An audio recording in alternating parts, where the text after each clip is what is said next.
There are a lot of problems with the way we've organized our occupation of the landscape. Some of them are logistical, social, even spiritual problems, and some of them are ecological and economic problems. Any way of life that's based on the use of non-renewable resources and based on the hyper-exploitation of renewable resources, so-called, any way of life that perceives the world around them as consisting of resources and not beings and communities to enter into these reciprocal relationships with, is going to destroy its land base. This culture has been destroying its land base for the last 6,000 years. That's not very smart on a finite planet. We're really fucked.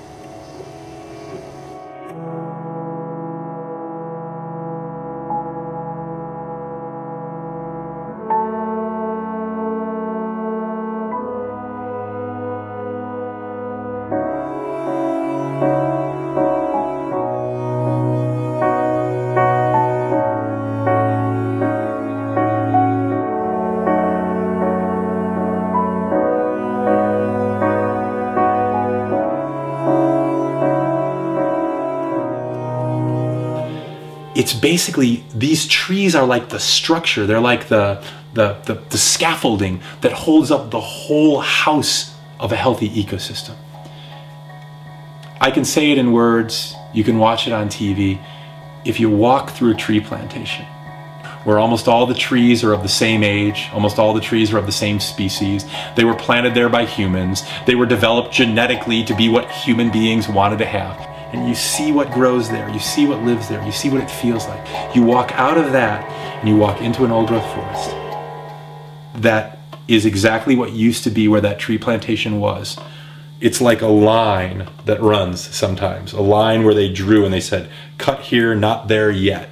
You walk across that line and you're back on Earth.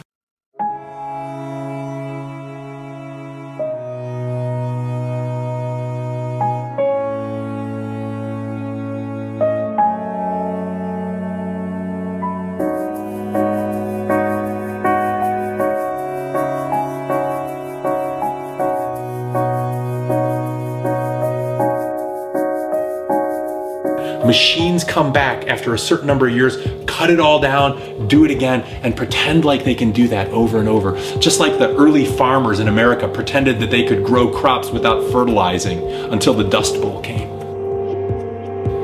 So we deplete the soil, we grow the tree farm, and all the species are gone. Sometimes they're gone in that they just shifted to another place in the forest, but sometimes they're gone forever. And that's extinction. And extinction is not death, it's the end of birth. It doesn't come back ever. When I started writing Ishmael, I knew that we were attacking the biological diversity of the planet, but I had no idea that we had already entered into a period of mass extinctions. It's estimated that as many as 200 species a day are becoming extinct. This is roughly 1,000 times the normal rate of extinction. There, of course, have been extinctions throughout the history of life on the planet, but this is what is meant by a mass extinction, like happened in the late Permian period when the dinosaurs disappeared.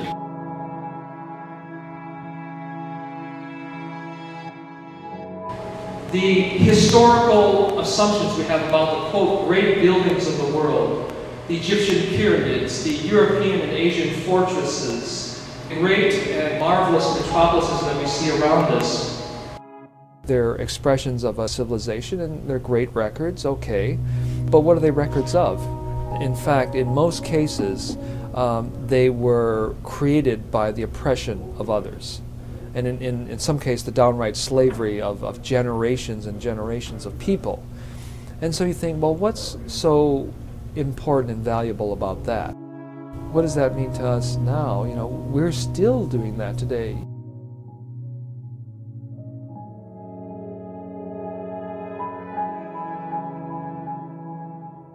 I think Buckminster Fuller summed it up pretty well with the idea of energy slaves, where we have, you know, energy has become so cheap, and it does a lot of work for us. And if you were to convert the the relationship between the amount of energy that each of us use in the city and this kind of way of living, if you were to compare that energy to the amount of human energy it would have taken in the form of slaves working for us, each one of us would have at our disposal something like 400 slaves. Now this was 1960 some odd when Fuller first calculated this. I would guess it's probably double or triple that by now. Like my guess is I'd probably got 1,000 energy slaves working for me, doing all this kind of work for me. That's absolutely not sustainable.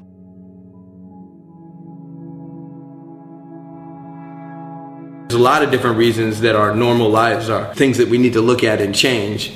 For example, our normal life is ecologically unsustainable. I mean, we are destroying the life support systems of the planet. Our normal life also creates huge disparities in health and wealth, which these are both really important issues. They're not anything that's going to cause us to change society or change the structure of the system. Now, this whole normal life being underwritten by cheap and abundant fossil fuels, this concept right here, that could lead to change. Oil being a finite substance will come to some point where it actually hits a maximum level, then it goes into a declining. At that point where it starts to go into decline, we're going to have to figure out how to make do with less. We don't know how to do that. A lot of people have very high hopes, you might even call them wishes, that technology is going to come to the rescue and solve these energy problems we have and actually allow us to continue running our stuff the way we're running it. No combination of alternative energy systems is going to allow us to run North America the way we've been used to running it, or even a substantial fraction of it. We're going to have to downscale and rescale and resize and right-size and reorganize all of these systems. When do we run out? And of course the answer to that is very disturbing, because it's not really a matter of when we run out, but when we are no longer able to continue the path of growth, when we're no longer able to have more fossil fuels with every passing year to fuel more shopping malls, more cars, more highways. And that time is basically now. America's housing infrastructure is extremely vulnerable to the problem of peak oil. We've built millions of houses that have to be heated with fossil fuels. So how are we going to heat all of these houses? Most of us are living in places that get really cold in the winter. I mean, you really can freeze to death in places like Iowa and Minnesota and upper New York State. So we're going to have to figure out an alternative to the standard American house and do it really quickly.